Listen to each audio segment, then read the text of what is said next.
In case you are still reeling from the news of the recent implosion of the Titanic submarine and the deaths of all aboard, remember that you're not the only one, and we are with you in spirit. Welcome to Gossip Stars, the ultimate destination for all the juiciest celebrity gossip. James Cameron has apparently got a lot to say about his close friend and the 4 other people who perished in the sub when it sank. Here's everything you need to know. James Cameron, a cinematic legend and expert scuba diver, is struggling to make sense of a fatal coincidence. Cameron, in his retelling of the Titanic disaster, places particular emphasis on the captain's refusal to heed warnings of ice ahead, which ultimately led to the ship's disastrous collision on a moonless night. Drawing a chilling yet realistic comparison, Cameron remarks, "For a very similar tragedy, where warnings went unheeded, to take place at the same exact site with all the diving that's going on all around the world. I think it's just astonishing. It's really quite surreal." Not to forget, before the tragic event, some involved in deep-sea exploration had voiced worries regarding the vessel in question. Given that, Cameron is now drawing attention to the concerning reality that these issues remain unanswered, which underscores the seriousness of the current situation. Additionally, it seems that the famed director's feelings stem from genuine disbelief and melancholy as he mourns the probable death of his 25-year-long friend and fellow French explorer Paul-Henri Nargeolet, who was aboard the doomed research vessel. According to Cameron, it's a very small community. For him to have died tragically in this way is almost impossible for me to process. Not to mention, James Cameron claims he rightfully predicted the fate of the Titanic sub days before its wreckage was discovered. He says, and we quote, "I felt in my bones what had happened. For the sub's electronics to fail and its communication system to fail, and its tracking transponder to fail simultaneously, the sub's gone. I knew that sub was sitting exactly underneath its last known depth and position. That's exactly where they found it." Moving on, James Cameron also stated, "It felt like a prolonged and nightmarish charade where people are running around talking about banging noises and talking about oxygen and all this other stuff. I immediately got on the phone with some of my contacts in the deep submersible community. Within about an hour, I had the following facts. They were on a descent. They were at 3,500 meters, heading to the bottom at 3,800 meters. Honestly, we feel you, James Cameron, we really do." Moving on, for those of you who are probably still living under a rock and have no idea of what the tragedy is all about, here's a quick backstory. During a dive on June 18 to the remains of the infamous RMS Titanic, which sank in 1912, the submersible known as Titan vanished without a trace. Passengers included OceanGate CEO Stockton Rush, British millionaire Hamish Harding, Pakistani businessman Shahzada Dawood, and his son Suleiman Dawood, who was 19 years old, along with Nargeolet. Following the report of their absence, the United States Coast Guard immediately launched a comprehensive search and rescue operation. On the other hand, the horrifying reality came to light on June 22, when officials confirmed the discovery of debris from an external part of the submersible, which indicated a catastrophic implosion. The commander of the 1st Coast Guard District, Rear Admiral John Mauger, commented about the unforgiving environment at the seafloor during a news briefing. He also confirmed that the debris collected was consistent with the vessel's catastrophic implosion. According to him, this is an incredibly unforgiving environment down there on the seafloor. The debris is consistent with a catastrophic implosion of the vessel. That said, OceanGate also issued a solemn statement in which they expressed their conviction that all 5 passengers had sadly been killed in the accident. The remarks of the firm reflected the emotions of many others by acknowledging the resilient spirit of these brave explorers and their unyielding passion for discovering and safeguarding the waters of the earth. As per their original statement, they expressed, "These men were true explorers who shared a distinct spirit of adventure and a deep passion for exploring and protecting the world's oceans." The statement read, "Our hearts are with these 5 souls and every member of their families during this tragic time. We grieve the loss of life and joy they brought to everyone they knew. And while we, along with many around the world, continue to pray for the souls of the departed, feel free to let us know if you too would like to drop a message for the ones who lost their lives to the unforgiving ocean." Having said that, if you'd like to catch us for more updates, simply click on the bell icon, and we'll be sure to pop back soon. Apparently, Kim Kardashian isn't the only one who plans to demand some serious money as child support. Welcome to Gossip Stars, the ultimate destination for all the juiciest celebrity gossip. If anything, Hollywood is now known for all the wrong things. Yes, That's right. Hollywood has gone from being renowned for its blockbusters and action sequences to becoming the center of divorce scandals and outrageous child support demands. Quite recently, Kevin Costner's ex-wife made headlines for requesting a massive sum, which she referred to as child support. So what exactly is the family drama this time around? Let's find out. It would appear that the resentment that has been building up between fashion designer Christine Baumgartner and Yellowstone star Kevin is just getting worse, and boy, is it getting pricey. Christine, who had been married to the 68-year-old idol for 18 long years, submitted her divorce petition to the court in May, citing the famed irreconcilable differences. Interestingly, you're going to want to hang on for the ride because things are about to get more thrilling, as this famous couple has taken their bitter divorce battle to court. According to recently discovered records, Christine, the mother of 3 of Kevin's 7 children and one of Christine's own, is now making some jaw-dropping claims with regard to child support. She is asking for a whopping sum of $248,000 a month to maintain their 3 children, so you might want to brace yourselves for this one. All that money for child support. That's right, everyone, we're talking about some serious money here. But hold on, there's much more to it. Christine is convinced that this enormous amount is, in point of fact, significantly less than what it takes to keep up their children's extravagant way of life. And trust us, she is not going to end her thoughts there. Oh no, she wants Kevin to pay for their tuition at the private school they attend, as well as their extracurricular activities and even their healthcare costs. Cha-ching! And, of course, now that we have your attention, how about we take a look at Kevin's financial situation, and if he can really give all that money. In the year 2022, the charming celebrity made an impressive sum of $19,517,641. Now, if you think you are simply hearing things, you are not. But you'd better hold on to your hats because the drama doesn't finish there. The prenuptial agreement that Kevin and his future wife signed included a clause stating that Kevin would be responsible for paying monthly child support in the amount of $38,000. Yet, that's not the end of the story. Additionally, it was expected of him to fund the expenses associated with attending school and receiving medical care. At this point, being a parent certainly comes with a hefty financial commitment, so make sure to really plan that family of yours. Then again, there's one more interesting turn to take in this story. Both Kevin and Christine have leveled accusations against the other, saying that they are working toward making the other person homeless. Christine asserts that Kevin cruelly evicted her and their beloved children from the lavish $145 million home in Carpinteria that he entirely owns, despite the fact that he paid for the property with his own money. Good Lord, the nerve. On the other hand, Kevin asserts that his loving wife has abandoned him without a home base as a result of her alleged failure to quit the premises. Drama, drama, drama. Oh, Hollywood, the place where tragic love stories are told and riches are made or lost. Currently, Kevin is no stranger to the process of dissolving a marriage. In fact, he has been through it previously, when he was married to the actress Cindy Costner, and they went their separate ways. So yes, this celebrity heartthrob is certainly not a stranger to conflict in relationships, as evidenced by the children and ex-wives who follow in his wake. And while the end result of this could be anything, tell us something. Will Christine's outrageous child support demands ever be met? And is it possible for Kevin to locate a solution that will allow him to restore his kingdom and usher in a fresh phase of his life? For now, the only thing we can do is wait and see, but one thing is certain, the plot twists and turns of this Hollywood story are far from over. That's all for today, you guys. But there's one more thing we'd like you to do before you go. Make sure you have subscribed to our channel and given us a thumbs up so that we can catch you soon for more updates. Until then, take care. Welcome to Gossip Stars, the ultimate destination for all the juiciest celebrity gossip.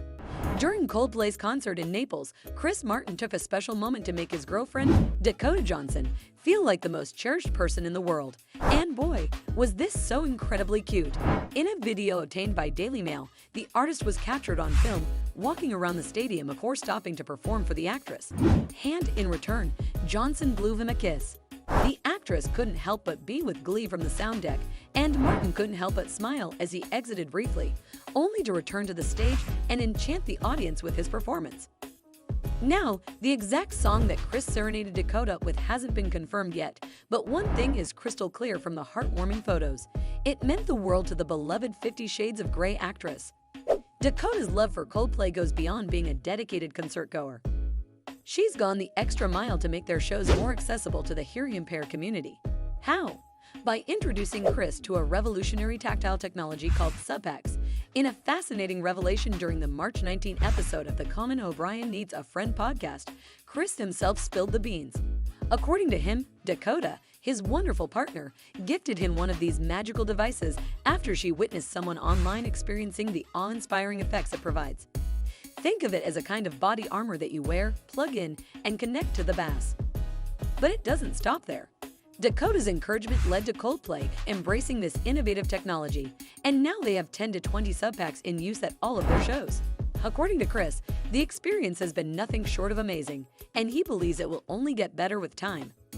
Oh, and let's not forget about the undeniable chemistry between Chris and Dakota. They're not just partners in life, they're partners in music too. Dakota has opened up about joining Chris on tour whenever her own schedule permits. They first crossed paths over 5 years ago, thanks to a mutual friend, and ever since, they've been inseparable. Their bond is so strong that they've never really left each other, as Dakota herself revealed.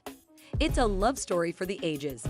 And during Chris's shows, he always makes sure to acknowledge and appreciate Dakota's presence. Not only does he express gratitude for her unwavering support, but he also recognizes her infectious dancing skills. At a London concert in 2021, while introducing the song My Universe, Chris pointed directly at Dakota in the crowd and proudly declared, "This is about my universe, and she's here." These two's adorable story began back in October 2017 when Dakota Johnson and Chris Martin were caught in the spotlight, embarking on what appeared to be a magical date at a sushi restaurant in Los Angeles. Sparks flew as they cozied up, laughed, and showed affection, leaving everyone curious about their budding romance.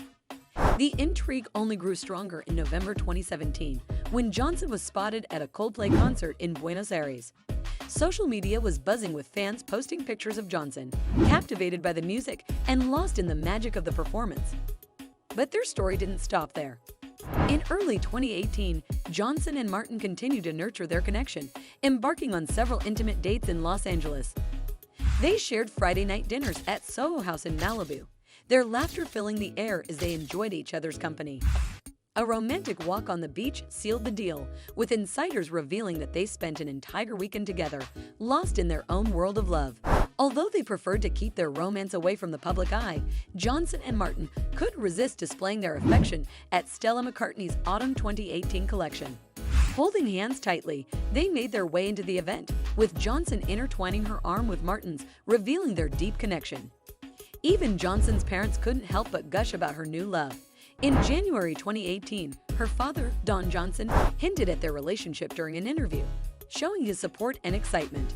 Her mother, Melanie Griffith, echoed the sentiment, expressing her adoration for Martin but respecting her daughter's privacy. As their love blossomed, Johnson and Martin found solace in each other's company. They spent blissful days together, strolling hand in hand with Martin's dog along the sunny shores of Malibu. It was clear that their relationship was growing stronger, with their love taking root in the comfort of their shared home. After months of speculation, Johnson finally acknowledged their relationship in a 2018 interview, simply stating, "I'm not going to talk about it, but I am very happy." But despite their incredibly wholesome relationship, things haven't always been completely rosy for the two. The Fix You singer and the Texan apparently had a rocky patch in the summer of 2019, despite keeping much of their romance under wraps. It was speculated that Martin and Johnson had broken up when reports circulated that he and Dua Lipa had been quite affectionate during the UK's Glastonbury Festival. A representative for Martin later disputed that the kiss had actually taken place. The bridge performer showed her support for Johnson at several August 2019 press events after news of their breakup hit the media. It appeared as though their romance had been revived, and Paltrow was a major factor. A source said at the time, "Gwyneth is the one who pushed them to do it. Gwyneth is happy if Chris is happy. She only wants the best for him." The actress of The Politician married Brad Falchuk in September of 2018. Even though the two sets of parents get along well, Paltrow has said that co-parenting with her ex-husband hasn't always been easy.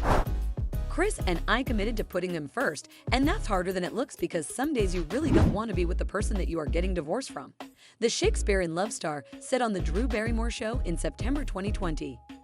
But if you're committed to having family dinner, then you do it. You take a deep breath and you look the person in the eye and you remember your pact and you smile and you hug and you recommit to this new relationship that you are trying to foster. So, what do you think about Chris and Dakota? Let me know in the comments below, and don't forget to like and subscribe for all the latest celebrity updates. Thanks for watching. Don't sisters just round out the family? Well, Kim Kardashian has extremely contrary views to that. And the drama continues. Our beauty and fashion mogul, Kim Kardashian, who is also a mother of 4 gorgeous children, has revealed her actual views towards her sister, Kourtney, and, well, it's all super passionate. The details of it all. Here's what we know. Kim Kardashian recently made an appearance on the Today Show, where she revealed that the ongoing season of The Kardashians will be the most emotionally charged one yet for their family. The conversation helped shed some insight on the long-standing difficulties that have existed between Kim Kardashian and her sister, Kourtney Kardashian.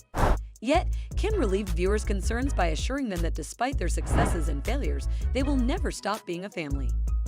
Then again, Kim vented her annoyance at Kourtney on an episode of The Kardashians that recently aired on Hulu, stating that Kourtney was the source of her frustration because she did not support her cooperation with a fashion house. So what really happened? Kim Kardashian, her mother Kris Jenner, and her sister Khloe Kardashian, along with the Dolce & Gabbana crew, all went out to dine together after a very spectacular fashion show. During the celebrations, Kim admitted that she was aware that Kourtney was angry with her and had accused her of mimicking her. Khloe, who was confused by Kourtney's bitterness, urged that they disregard it and go on, stressing the importance of not being jealous of family members. Kris Jenner has made it clear that she has faith in her daughter's capacity to resolve their differences. She also admitted that neither Kim nor Kourtney was completely right or wrong and expressed faith in the strong love that they shared for one another. But things just can't go back to normal overnight, do they now? After arriving back in Los Angeles, Kim and Khloe had a heartfelt conversation regarding the possibility of repairing their strained relationship with Kourtney. Khloe let out that her sister Kourtney felt like the moment of her wedding was stolen from her. At the same time, Khloe was able to see things from Kourtney's point of view, while she saw that her friends were contributing to the stress as well. Though Kim seems to strongly disagree, as she has expressed, "I'm really confused at how this narrative came into her head. Like, I couldn't have been more mindful." She continued, she keeps saying every one of her friends, but she doesn't have any friends, so Travis? Moving on, Kim defended her participation in the collaboration by noting that she did not need Kourtney's permission or the approval of those who were close to her. Kourtney, on the other hand, suggests that Kim wore a dress to the fashion show that she had previously worn during the week of her wedding, albeit in a different hue. She complained to her stylist that it was an unusual circumstance, expressing her unease in the process. Additionally, a conversation that has been building up for a while between Kim and Kourtney was shown in a sneak peek for the following episode. During the episode, Kourtney, with tears in her eyes, expressed her dissatisfaction, claiming that her feelings had been overwhelmed by the demands of business and financial interests. Not to forget, Kourtney Kardashian dug into the dynamics between her and her sisters in a candid conversation on the Not Skinny But Not Fat podcast. She shed light on their bond and the struggles they encountered during a turbulent period by discussing the difficulties they overcame together. According to Kourtney, the fact that Kim and her both became mothers around the same time in 2018 is the reason for their close bond. Yet, she also admits that filming Keeping Up with the Kardashians has been a source of stress for her because it appears that her sisters, Khloe and Kim, are conspiring against her, and that it has been going on like that for a while now. In the course of the audio conversation, Kourtney went on to discuss the ways in which she and her sisters shared experiences as mothers helped to build their bond with one another. Having children around the same time provided a special connection between them as they walked through problems that were comparable to one another. And of course, according to Kourtney, this was the period of time when Kim and Khloe, in particular, became closer to one another, which caused Kourtney to feel somewhat alienated. Kourtney has also revealed that throughout the time when her sisters were growing closer to one another, she became more and more unsatisfied with the reality television show that her family produces. She reveals that she went through the experience of feeling targeted, which was similar to the treatment that she and Khloe had previously given to Kim. This inversion of responsibilities contributed to the growing tensions that existed inside the family. Kourtney, who was going to therapy at the time, recalls a moment on the show when a physical confrontation happened between the sisters. Upon reflection, she acknowledged that she went completely blank throughout the heated discussion due to the overwhelming feelings that she was going through at the time. And now, of course, as visible, Kourtney takes pleasure in the time she spends apart from her sisters. This newly discovered separation most likely plays a role in her current level of contentment, which is further strengthened by her connection with Travis Barker, who is now her husband. That said, Kourtney is aware of the difficulties that they, at the moment, encounter as a family. Undoubtedly, the Kardashian family's trip through their third season of The Kardashians promises to be an emotional roller coaster, with Kim and Kourtney's fractured relationship taking center stage throughout the show. So, as we wait for what's next for both these sisters, how about you tune in on the show and explore their alterations in the previous seasons? And while that's all for today's video, do let us know in the comments below which side of the story do you fall at. Make sure to show us your support by clicking on the subscribe icon. See you soon. Looks like Katy Perry is all about pushing the reset button, and so is her fiancé Orlando Bloom.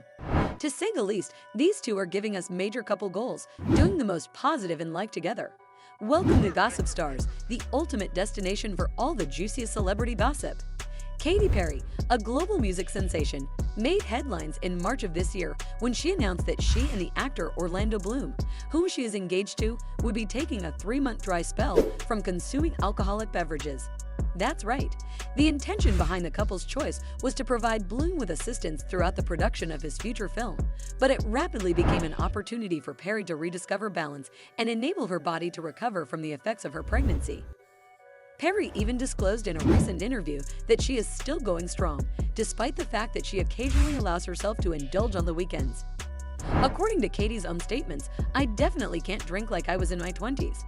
On a weekday, having a couple of alcoholic drinks will take me out of the presence game for the next day or two. So I like to have a bit of self-control on the weekdays and then have dinners with friends and stuff on weekends or when I'm not working, etc." But really, it's about balance. Additionally, the desire to show support for Orlando Bloom, who is presently working non-stop on the production of a movie in London, was the impetus for the decision to abstain from drinking alcohol for a period of time. Perry knew that it would be difficult for either of them to make any adjustments to their lifestyles on their own, and that it was important for the two of them to be on the same page regarding the direction their relationship should take. The choice taken by the couple to travel together was not only an indication of the depth of their commitment to one another, but it also made the trip quite a bit less difficult. According to Perry, "We did this because he's shooting a movie in London right now that's taking every ounce of his focus, and so I wanted that opportunity to be supportive. It's really hard to do anything, whether that's doing a cleanse or a reset, unless your partner's doing it. So doing it together makes it so much easier." Katy continued to express, "It was a great opportunity to just let my body bounce back a little bit." Then again, taking a break from alcohol was not only a way for Perry to show her support for her fiancé, but it was also an opportunity for her to concentrate on her own health and find more harmony in her life. Perry, who is in her late 30s and a famous artist, is also the mother of her husband and her gorgeous daughter Daisy. As a result, she must balance the rigors of a flourishing career with the joys and duties of being a parent. The break also gave her body the opportunity to revitalize itself and find its equilibrium, both of which are essential to the upkeep of her mental and physical health. That said, Perry has also recently confessed that not drinking alcohol on weeknights has become her routine now, which is evidence of her dedication to the pledge to remain alcohol-free. Yet, she was also aware of the significance of recognizing the importance of allowing herself some luxuries on the weekends. Not to forget, this moderate approach represents a healthy mentality in which moderation is the most important factor. The candor with which Perry has shared her path exemplifies her genuineness and ability to connect with others, and it serves as an example to those who are seeking to discover their own unique sense of equilibrium in their life. Moving on, Perry made it clear that she does not technically connect with terms like sober, but she does accept the concept of reset moments. Her point of view emphasizes the significance of practicing self-care and being aware of when it's necessary to take a break and gather one's thoughts. Simply put, the capacity for Perry to locate these reset moments becomes increasingly important to the upkeep of her vigor and happiness as she navigates the joys of parenthood in addition to the demands of her work. And, at the very least, we are proud of you, Katy. But wait, there's more to this lovely couple and their growth together. In a recent interview, Orlando Bloom acknowledged his love for Perry's work as a judge on American Idol and her ability to empower young singers. For those of you who are unaware, Katy Perry has been one of the judges on the show since its inception. He appreciated the assistance they give one another as they navigate their separate occupations and areas of interest. Because they respect and understand one another, the pair is able to help each other succeed while also achieving success as a unit. Take a look at what Orlando had to say. According to Bloom, "I think we support each other because we are fans of one another. You know what I mean." What she does is so empowering for young musicians with everything with Idol. Then she can go and put on a powerhouse show in Vegas. We support. It's who we are. Katy's a force, and we both have these pools we swim in, and we recognize each other's pools, and we go, "Hey, I'm over here. We're doing this." And it's great. Undoubtedly, Katy Perry's continued success in the music industry and Orlando Bloom's continued success in the film industry, as well as their relationship, serve as a reminder of the importance of love, support, and finding one's own route to balance and well-being. Doesn't it, guys? So tell us something. How long do you think Katy is going to be keeping her sobriety pact? Let me know in the comments below, and don't forget to like and subscribe for all the latest celebrity updates. Thanks for watching. Depp v. Heard is currently the most popular show on Netflix, but there lies a mysterious truth behind the anger expressed by lawyers, creators, and the general public towards the series. Can you please tell the jury why you're here today? Ms. Heard accused me of abuse. My ex-husband is suing me. Brutal, cruel, This is humiliating for any human being to go through. and all false. Today, we embark on a journey to reveal 5 hidden truths, the dark realities within the Depp v. Heard Netflix series. 1. Team performance. In analyzing episodes 1, 2, and 3 of the Netflix special, a clear discrepancy emerges between the legal teams. While the initial impression might lead one to believe that both sides were equally represented and competent, closer inspection unveils a contrasting reality. Numerous errors, ranging from procedural missteps to substantial shortcomings, as well as deficiencies in candor and charisma, noticeably characterized the Amber Heard camp. Observing from the sidelines, many of us began to sense that Amber Heard was exerting influence on her legal representatives, directing them towards actions that didn't serve her best interests or those of the case. Their strategic choices often backfired, presenting aspects that did her no favors. Indeed, these choices made people doubt if she was telling the truth and if she could persuade others, which hurt her position. In contrast, Johnny Depp's side had a clear and well-told story thanks to their legal team, well-paced and masterfully presented by their legal team. On the other hand, Amber Heard's group seemed disorganized and messy, like a jumble of confused ideas, evoking the metaphorical image of a dumpster fire. Considering this uneven portrayal, the idea that both sides were treated equally doesn't make sense. Objectively, Amber's legal team faltered, delivering an undeniably average performance. Therefore, when you balance that out, yeah, that really wasn't equal. They in fact did an objectively bad job. Of course, the legacy media, the mainstream media, did not want to talk about that. That was something that they didn't want to touch at all. 2. People's mindset. The narrative they presented falsely implied that everyone had firmly sided with Johnny Depp right from the start. They painted a picture that all individuals on the internet were staunch supporters of Johnny Depp. Let's clear the air here. This assertion is completely untrue. In reality, especially at the initial stages of the trial, a substantial group stood in favor of Amber Heard within the realm of social media. The legacy media also favored Amber's side at the beginning of the trial. They actively discouraged pro-Johnny tweets and messages, as these were seen as contrary to the #MeToo movement and the woke agenda. Consequently, these viewpoints were intentionally suppressed by algorithms on various platforms, including YouTube and Twitter. However, as the trial progressed and more people tuned in online, observing unbiased, often expert commentary on various channels, opinions started to shift. People began to change their stance, influenced by the more accurate information they were exposed to. In response to that, I always say that social media and the world was really reacting to the evidence that was being presented in that courtroom. And so I think that the reaction was the barometer for the court of public opinion. The court of public opinion was saying, we don't find her credible. We're not believing these allegations. Even though I think that there was a real desire to believe her, to believe the woman, which is often the case.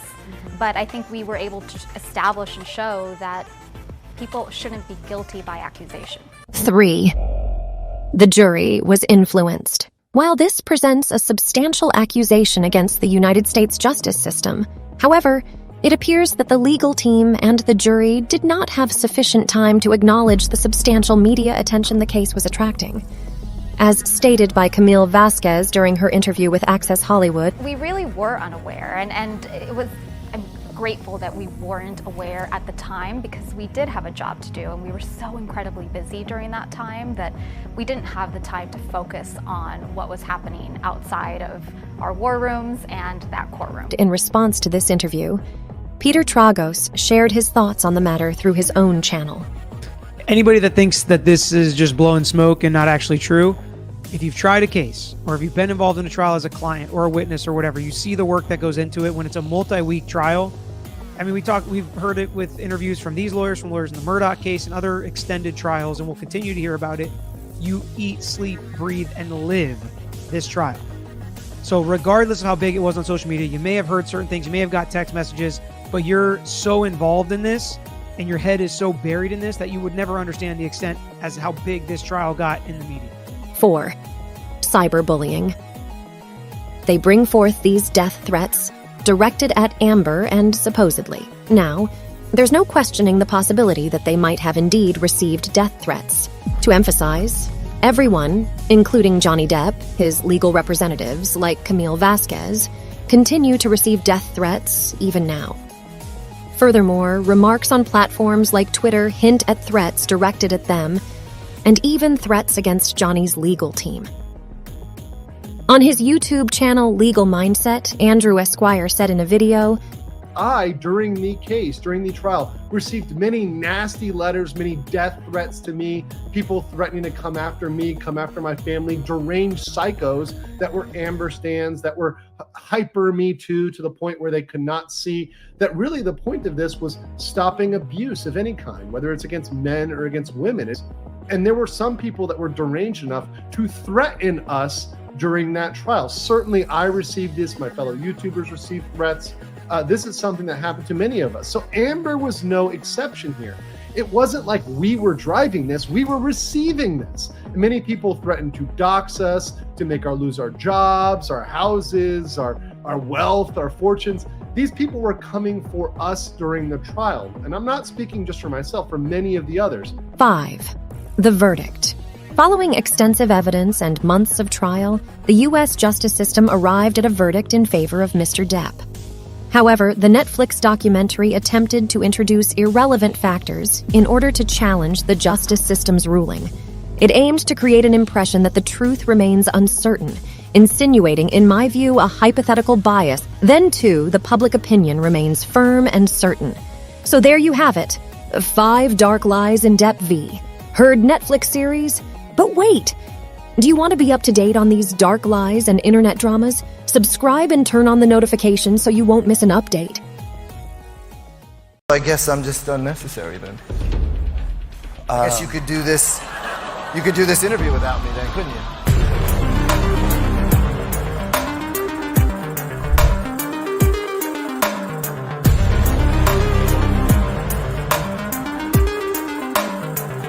Just tell them that you couldn't have done it without me, honestly. Let's call a spade a spade. Might have.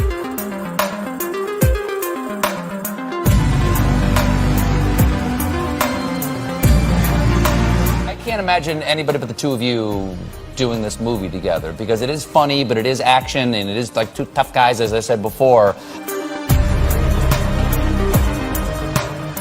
How did it become the two of you doing this together?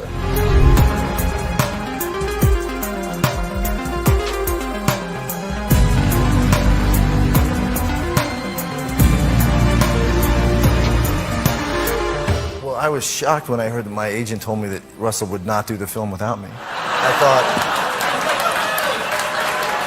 what, really? Yeah. So that's incredible.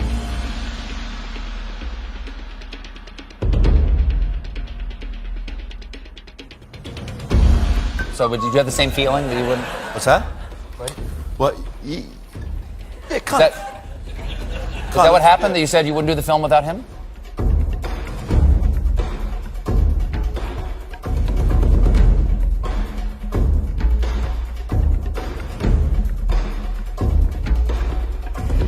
You did say that, right?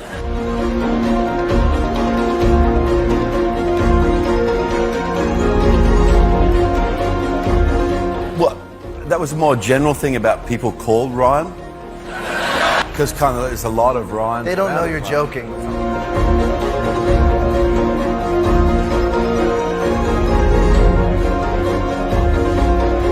Just tell them that you couldn't have done it without me, honestly. Let's call a spade a spade. Mate,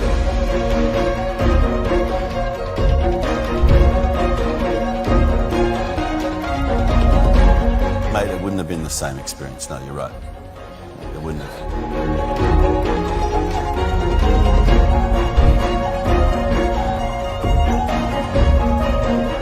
Oh, so I guess I'm just unnecessary then. I guess you could do this interview without me then, couldn't you?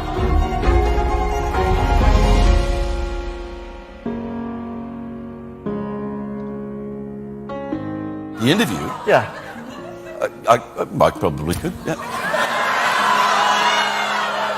Bye. Bye. Ryan. Bye. Ryan.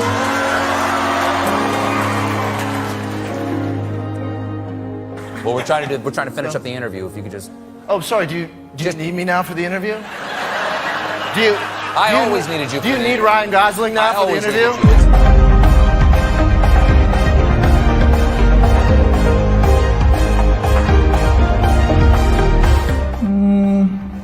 Agree to disagree, okay? But what's that? Agree that you're wrong. Look, let's not fight. I mean, my God, we have 2 Academy Awards between us. This is beneath us.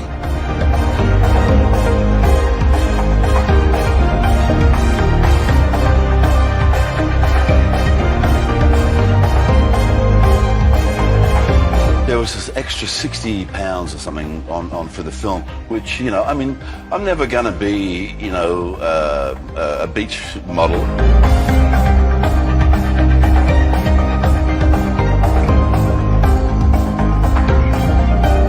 Did you win an Oscar? Well, not when you put it like that. Agree to disagree, okay? Can we go on and give out this award so that more people can have Oscars like we do? Listen, mate, you can't just go around saying... Here are the nominees for Best Adapted Screenplay.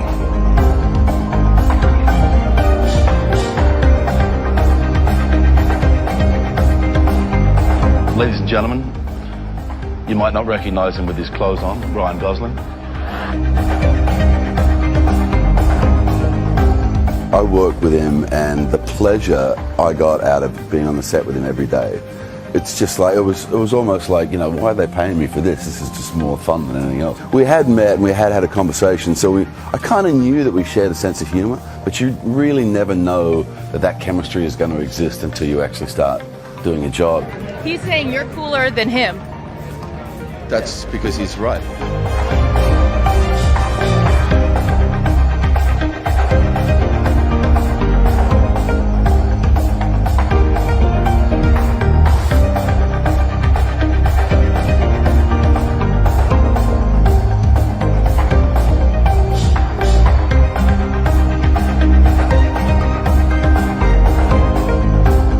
Interestingly enough, the before and after pic was tweeted out with the text saying, "Can we have a moment of silence for Russell Crowe's hot bod?"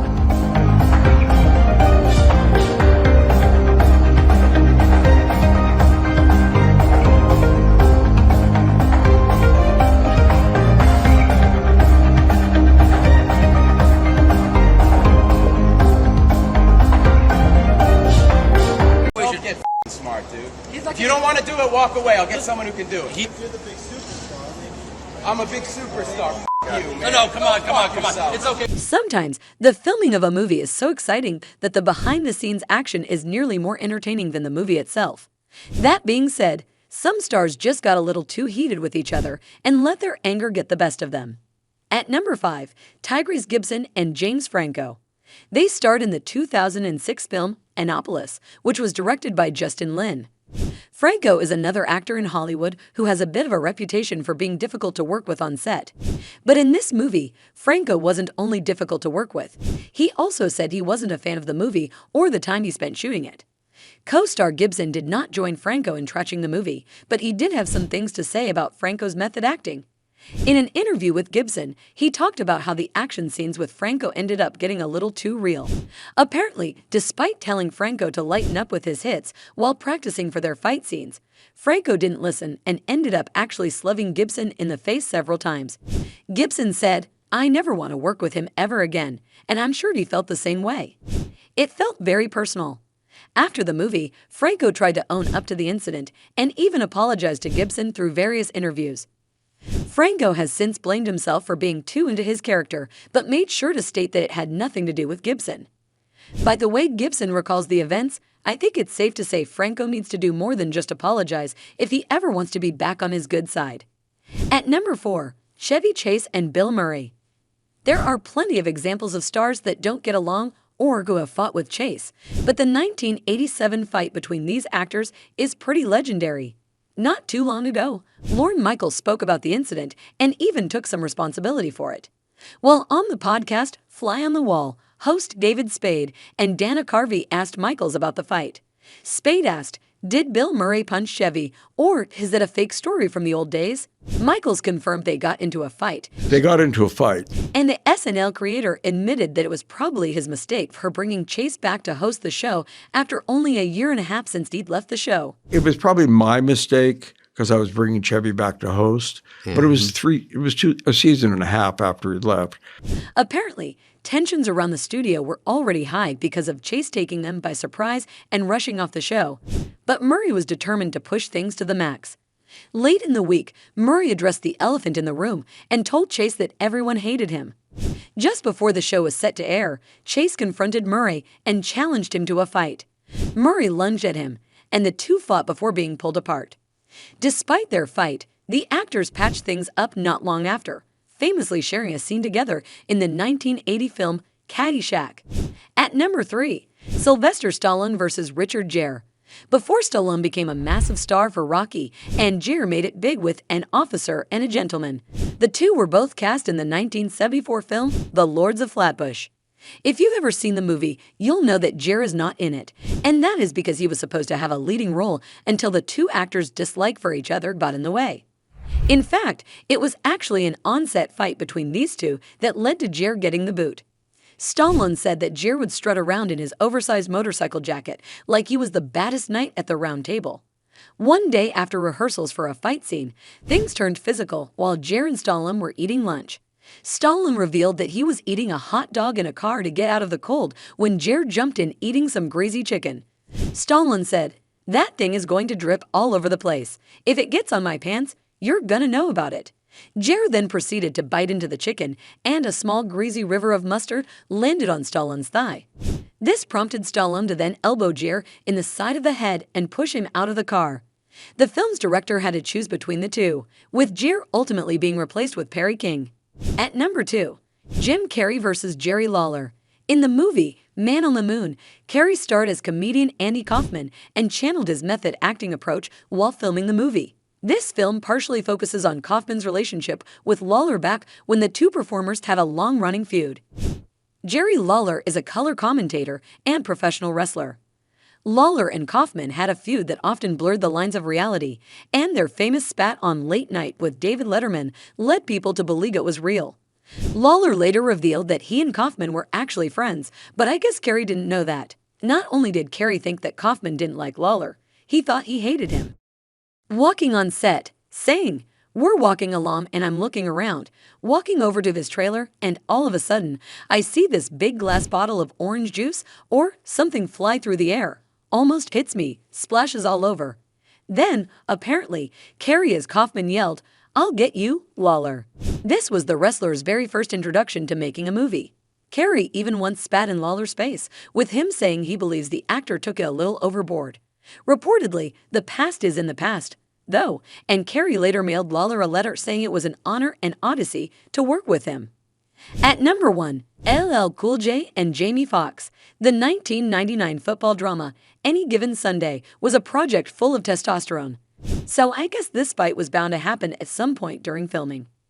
The follow-up came along while LL and Fox were filming a scene in which their characters, who are football players, are arguing on the sidelines next to their coach, played by Al Pacino. Their scripted argument didn't take long to transform into a real physical fight, with Fox slapping LL. But Jamie attempted to break the men up, but their brawl only intensified. Cinematographer Sal Totino recalled the event for The Ringer in their oral history of the film. Totino said LL threw a massive punch that hit Jamie in the face. Jamie falls back and hits the push bar on the techno crane. I thought he snapped his neck.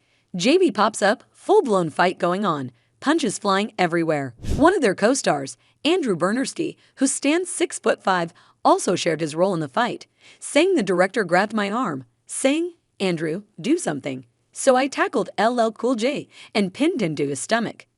In the end, the fight was so bad that Fox actually called the police, but no one ended up pressing charges. So how are you feeling with the first breakup since being married? Breakups are just like not my thing.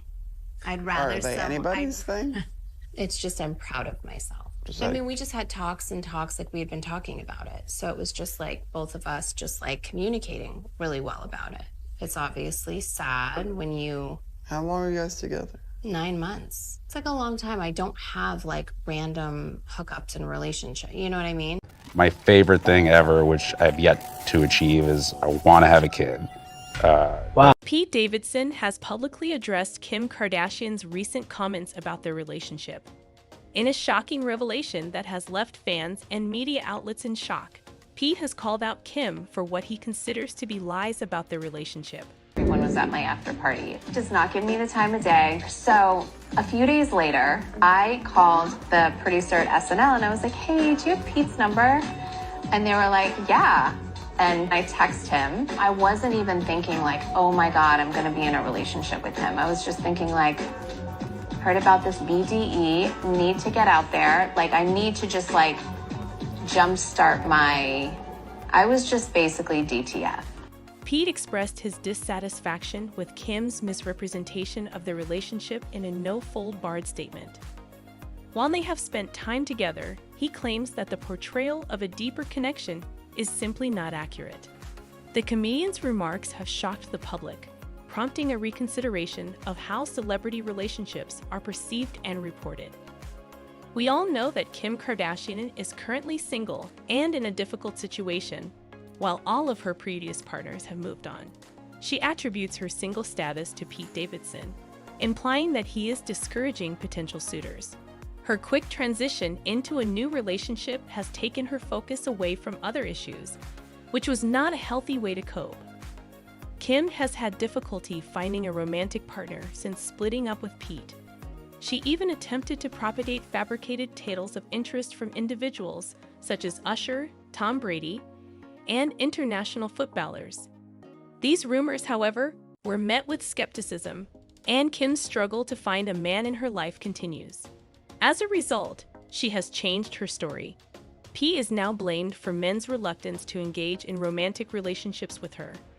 Fans, however, remain skeptical of Kim's claims.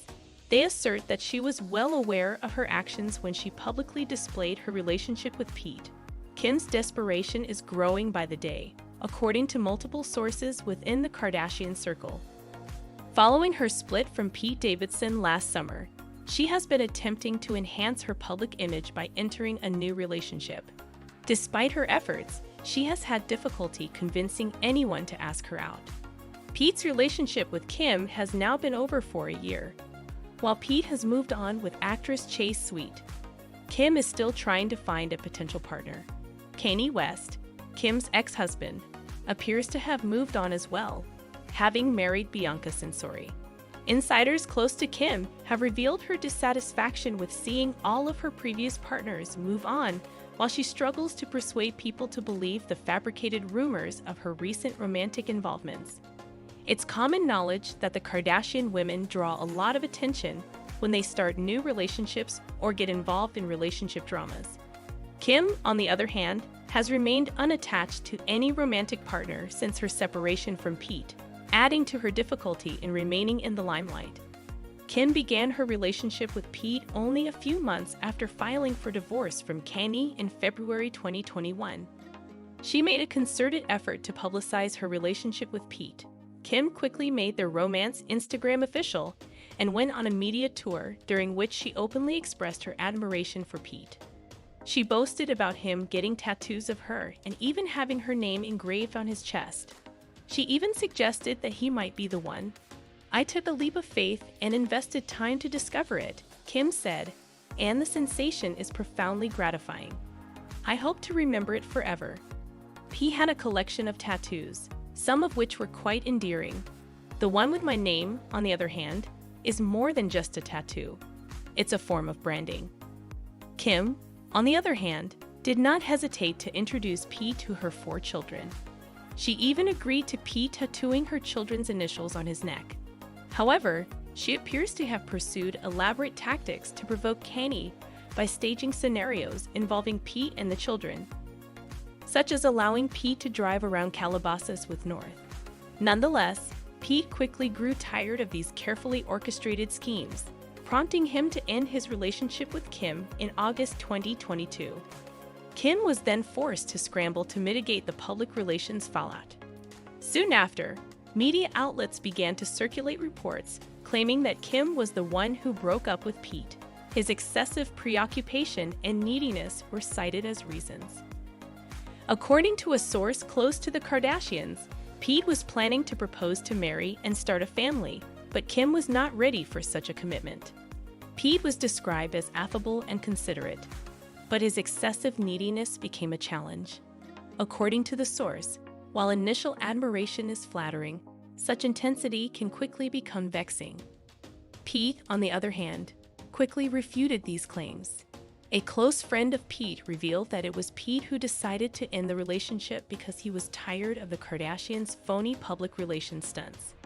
According to the friend, Kim's mother and manager Kris Jenner even tried to persuade Pete to stage a proposal to Kim for their reality show. Kim was allegedly jealous of her sister Kourtney's increased attention as a result of her relationship with Travis Barker. Kris Jenner had even selected a ring and desired to engineer an engagement spectacle reminiscent of Kourtney and Travis for the show. Pete's friend claimed that Pete disliked this approach and consistently postponed the idea, which Kim and Kris interpreted as hesitation about the engagement. Another person who is closely related to Pete later told The Sun that the final straw in Pete's decision to split up with Kim was when Kim traveled to Australia in June of the previous year to visit him on a film set. Kim arrived with an entire television camera crew, clearly trying to capture scenes for her own show, much to Pete's surprise. Recently, Radar Online reported that Pete deeply regrets his involvement with Kim and believes he narrowly avoided the Kardashian curse. Pete becomes increasingly skeptical and doubts his own judgment as he reflects on his experiences with Kim. According to a source, his confidence has waned and he is concerned about becoming entangled in the Kardashian saga in the long run. Pete's friends openly chastised Kim for distorting the details of their breakup. Kim was forced to take a different approach before lawn media outlets began disseminating reports claiming that Kim was being pursued by high-profile figures such as Usher and Tom Brady. Kim made a notable appearance at Usher's concert as early as April, meticulously dressed in glitzy attire, with the apparent intention of stoking speculation about a possible romance between them. At one point during the concert, Usher approached Kim and serenaded her, an act that Usher's fans are used to seeing as part of his performance routine. Kim was the only person who attempted to make this interaction memorable. It's worth noting that Usher has been married to music industry executive Jennifer since 2019. He quickly refuted any rumors of flirtation with Kim. When Kim's relationship with Usher fell through, she shifted her focus to the recently divorced Tom Brady. However, like Usher, Tom quickly dispelled any romantic rumors about him and Kim.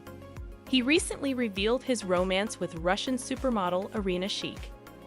Kim pivoted her narrative following Tom and Irina's public announcement of their romance, seemingly attempting to downplay her interest in Tom from the start. Kim is taken to soccer matches in her quest to make connections. She was seen at Lionel Messi's Inter Miami debut and later traveled to Japan to watch Cristiano Ronaldo and Neymar play. Despite the fact that Kim attributed her presence at these games to her son Saint's love of soccer. According to reports, her underlying motivations may be different. Many fans have noted that Kim appears to be actively looking for her next partner. Kim has shifted her stance, blaming Pete Davidson, because none of these attempts elicited the desired response from potential suitors. She claims that men are hesitant to date her because of Pete's involvement in her divorce drama with Kanye. Kim admitted in a recent episode of the Kardashian series that she rushed into her relationship with Pete without giving herself enough time to recover from her divorce. "I definitely rushed into another relationship too quickly," she admitted. "It diverted my attention away from dealing with things properly, which is not a healthy coping strategy." Kim was also seen talking with Scott and Khloe about her breakup with Pete. She insisted once more that the decision to end the relationship was mutual. As for the fans, it appears that they have little sympathy for Kim. Many people believe that this is karma for Kim as a result of her use of Pete to cause Kanye's jealousy. Kim, according to fans, went on a media tour extolling Pete and drawing parallels between him and Kanye, emphasizing how much better off she was with Pete around her children, all while orchestrating paparazzi moments. Despite this, Pete ended the relationship after only a few months. Some fans believe Kim pursued a relationship with Pete in order to arouse Kanye's jealousy.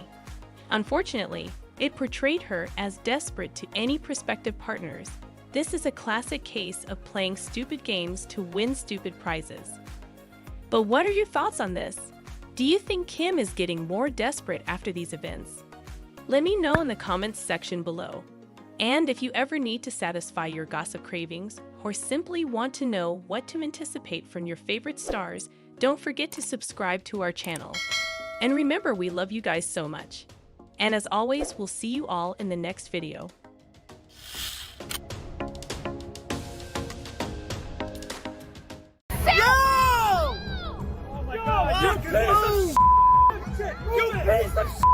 Control Jay-Z and Beyonce. I know you, man. But they can't control me. You see, it ain't no name I won't name. And I say I'm amazed at Jay-Z, not because he's a great rapper. Everybody know he's a great rapper. How the he get Beyonce?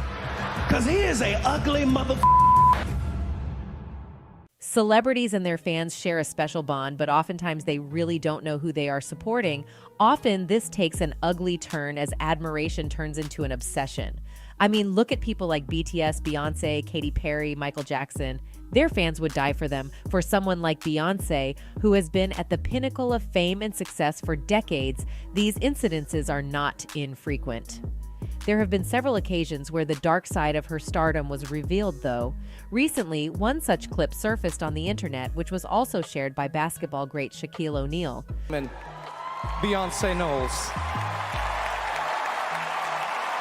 The Los Angeles Lakers legend had previously talked about the music superstar and her husband Jay-Z on his podcast about their uncomfortable moment during the 2023 Grammy Awards. A video is being circulated on the internet where reporters are saying foul and offensive things to people blocking their footage of Beyonce at the Met Gala. The video is said to be a few years old.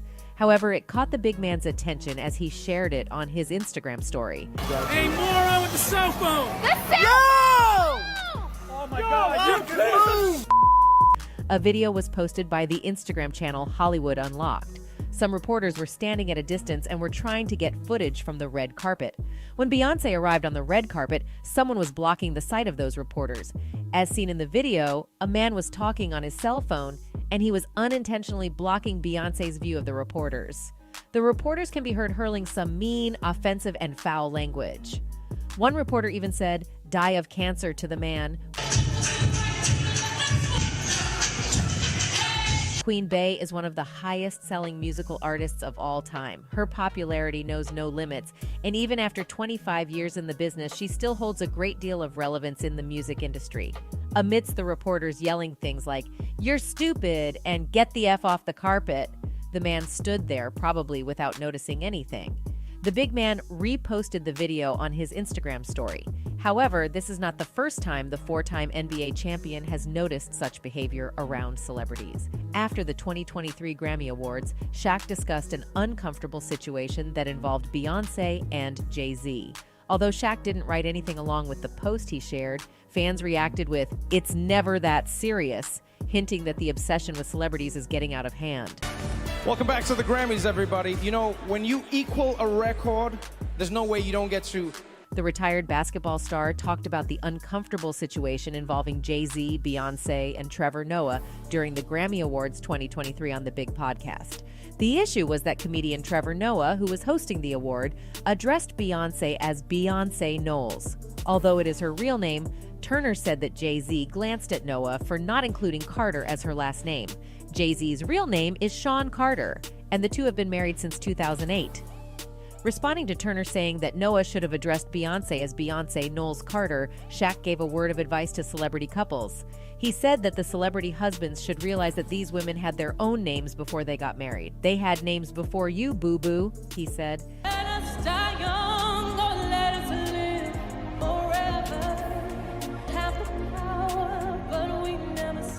Beyoncé and Jay-Z are the power couple to end all power couples. Untouchable, unknowable, unstoppable. They're great together, like on the joint album Everything Is Love, and of course, just as popular apart. She pioneered visual albums like Lemonade. He gave New York City its modern anthem, Empire State of Mind, featuring Alicia Keys. They are great before the eyes of their fans who adore them on TV and magazines and on Instagram, but for those who have interacted with them on a personal level like Big Man Shaq, these two can be lethal, and they're far more than musicians. Jay-Z's entertainment agency, Roc Nation, is super successful, and he brought the Nets to Brooklyn. Those ventures, plus his other investments, made him the first hip-hop artist to make the billionaires list. As he says in 444's Family Feud, "Ain't no such thing as an ugly billionaire, I'm cute." Bey, meanwhile, mentored up-and-coming artists like Chloe and Halle, has the Ivy Park fashion line, and oh right, the most Grammy Awards of anyone ever, 32. There's a reason the Beyhive is so devoted, but how much more do they know about their favorite star? The two have been accused of taking out other people they deemed as competition, including Aaliyah, Foxy Brown, Blue Cantrell, Kanye West, Rita Ora, and Nas, among others. Even netizens haven't spared the powerful couple, constantly calling them out for their evil deeds, like this one who tweeted, "Beyoncé is pure evil and hatred and cursed and sent a hit on Aaliyah because she was pregnant by Jay-Z. I am Aaliyah reincarnated. Oops. May 2nd, 2023, I turned 22. Another tweeted, referring to the recently held 4th of July party where the Who is Who in Hollywood attended, "If the Illuminati is not real, why all the celebrities just attended this Jewish billionaire party? Beyoncé and Jay-Z don't even go to the BT Awards, but they made it that damn party. LMFO." With another simply saying, "Y'all remember when Kanye called out Jay-Z and Beyoncé at his concert and y'all called him crazy? Kanye is not crazy. He's exposing the music industry for what it is. The industry is evil, and that's what Kanye is trying to tell us. If you can remember, Shaq, Beyoncé, and Jay were on the same side before, so that means the big man knows the couple pretty well. Remember when Kanye West called out the names and all three were mentioned? Yes, the Jesus Walks hitmaker decided to blow open those he believes are being controlled by the Hollywood elite, and your favorite stars topped his list. They could control Charles Barkley. They could control LeBron James. They can control Jay-Z and Beyonce. But not you, man. But they can't control me. He may have had a rocky 2022, but Kanye West is unmoved by critics. The music and fashion icon's antics often make headlines and push him to the forefront of pop culture conversations, yet isn't shy about taking his grievances to social media and creating chaos for his targets. From Adidas to his ex-wife, Kim Kardashian, those the rapper feels wronged by face public shaming. He touted White Lives Matter and fired off anti-Semitic talking points, causing backlash. Still, he wouldn't buckle to pressure, as proved in a video where he proved the likes of Beyoncé are being used to make other people's lives miserable. "They can't control me," Kanye said. "The powers that apparently can control Shaq, they can control Charles Barkley. They can control LeBron James, they can control Jay-Z and Beyoncé, but they can't control me." The father of four continued on his mission, saying, "You see, it ain't no name I won't name. It's up," he continued. "And just to Minister Farrakhan, I love you. But the way you read that, I took that as a slight. I don't take no disrespect from nobody. So let's get on the phone. Let's talk that out. I don't care who you are. I ain't taking no slights from nobody. And after naming all of them, Kanye and Shaquille had a brief moment on social media after the rapper mentioned the basketball icon in the controlled celebrity list. Shaq seemed especially irritated with being included in Ye's rant. Further, Barkley previously stated that he was disappointed in Kanye. Queen Bey and Jay, just like any other couple, have endured their fair share of marital problems, but they have stuck together, proving further that their union may be more than be my wife, I be your husband kind of thing. The two have been married for 14 years and together for more than 20. The couple shares 3 children, Blue Ivy and twins Rumi and Sir. They have collaborated on multiple projects together, like their 2018 joint album Everything Is Love, their 2014 On the Run tour, and hits like Crazy in Love. Yes, so crazy right now, most incredibly. Beyonce's relationship has informed her art, though she largely doesn't speak about it publicly. Still, the few comments she's made tell a story. Been connected to. I always knew who I was, and I never felt the need to follow anyone. I would not be the woman I am if I did not go home to that man. It just gives me such a foundation, Beyonce told Oprah in 2013 during an episode of Next Chapter. She continued, he has helped me on so many levels, and just to have someone that you just like is so important, and someone that is honest. Speaking to 17 in 2008, Beyonce said what her relationship has taught her. I guess probably that we're all human, she said, per Pop Sugar's recap of the interview. I don't care if you're picture perfect on every magazine cover and you're the most handsome, successful, coolest guy. You still get sad and you still get your feelings hurt and you still get confused and vulnerable and nervous and scared. You have to find a person you can make it through the tough times with. I would not be the woman I am if I did not go home to that man. During a 2013 conversation with Oprah on Oprah's Next Chapter, Queen Bey said that she and Jay-Z were friends first for a year and a half before they even went on a date. Beyonce noted that having that foundation was so important for their relationship. Then, in a 2013 interview with Vanity Fair, Jay-Z confirmed that he pursued his wife and that they were just beginning to try to date each other when they appeared on the cover of Vanity Fair's 2001 music issue. Explaining what try meant in this context, Jay-Z said, well, you know, you've got to try first. You got to dazzle, wine and dine. You know, for us, we chose to fight for our love, for our family. Long story short, they ended up together, built an empire, made beautiful babies, but also reportedly spilled some blood along the way. And that's it from us today. Until next time, thank you for watching.